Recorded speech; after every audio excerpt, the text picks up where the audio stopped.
Escape from Tarkov has some pretty clever systems that mitigate loss. In most survival games, loss can be difficult to bounce back from. It can mean losing the past hour you spent gathering resources, or the past few weeks of arduous work building up your base only for someone to come knocking it down. These moments can often be hard quitting points for most players, but they're also part of what makes these games so great. There is a real sense of tension brought on in part by just how high the stakes are. And these high stakes create a palpable feeling of danger that makes you feel like you're surviving. Now Tarkov is still as unforgiving a game as you might expect. But by introducing a few clever systems into Tarkov, battle-state games soften the sting of defeat without sacrificing too much of what makes these games so great.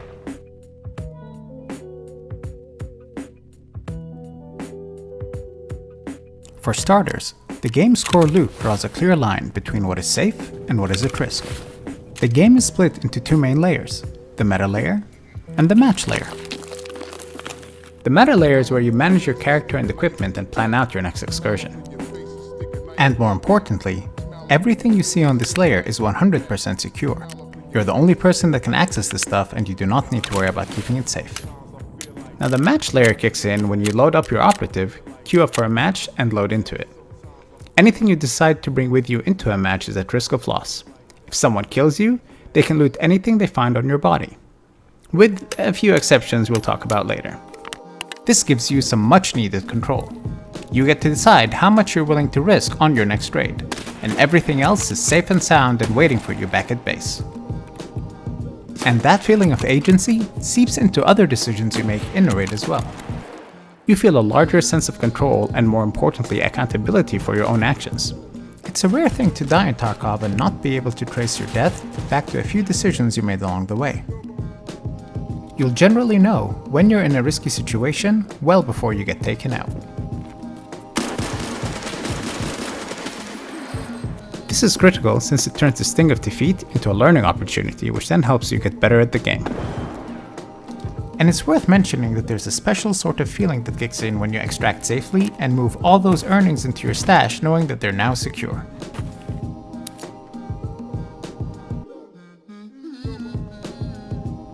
Tarkov also has an economy layer, and its loop is pretty straightforward. You go into a raid with your set of equipment that's worth a certain amount of money. And then you go around the map killing and filling your pockets with different items of value. And when you're ready, you extract from the raid with these items and you sell them to grow richer. And then you rinse and repeat. The interesting thing worth mentioning about Tarkov's economy, though, is how they introduce different avenues of investment that make you feel like you're progressing, regardless of how poorly your raids are going. Take the merchants, for example. Merchants have a level associated with them and will sell you higher quality items as they level up. They start at level 1 and you can increase their level the more you interact with them. But to level up a merchant, you need to reach a certain level requirement, build your reputation with them by doing quests, and more importantly, you actually have to spend money with them. Each merchant has two counters. One tallies your transaction total with them so far, while the other lists the transaction total needed before the merchant levels up again. This is brilliant because it rewards you for spending money. And you're most likely to spend money after you die. It acts as a bit of a consolation prize since at the very least you're still making some progress even after losing. The other more recent avenue of investment they added was the hideout. This is meant to act as your base of operations and allows you to spend money and resources upgrading different parts of it. These upgrades improve things like your stash capacity, how quickly you recover between raids, and can even act as a means to earn passive income by unlocking higher quality crafting recipes that you can flip on the flea market or by building your very own Bitcoin farm. Now it's worth noting that the income generated is decently balanced and is usually a portion of the resources you put into the actual upgrades. But what they do provide is a steady and consistent long-term revenue stream that helps you stay afloat. The last thing worth talking about is Tarkov's catch-up mechanics, the first of which is insurance. Certain merchants can insure your items before you go into a raid. So if you happen to die and no one collects your stuff, you will get your insured items back within a day or two.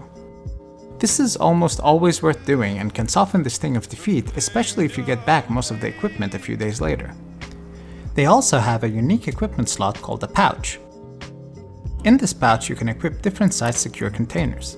These containers provide a number of inventory slots ranging from a 2x2 grid to a 4x3 grid. Any items you place within these containers will not drop when you die.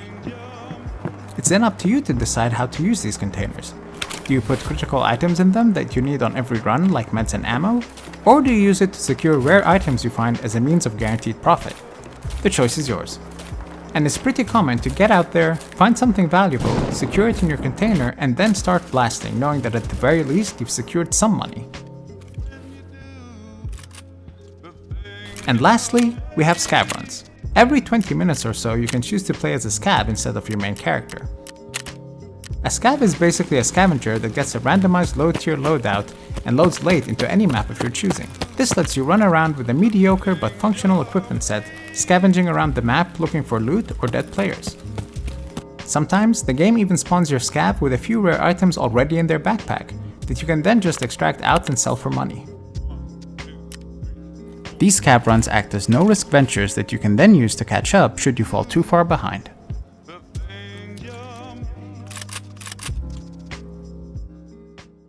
And that's about it. Escape from Tarkov can sometimes feel like a swift kick to the face, but at the very least, it does make sure you can find your way back up onto your feet. Thanks for watching. If you missed our last video, check out the link on your screen now.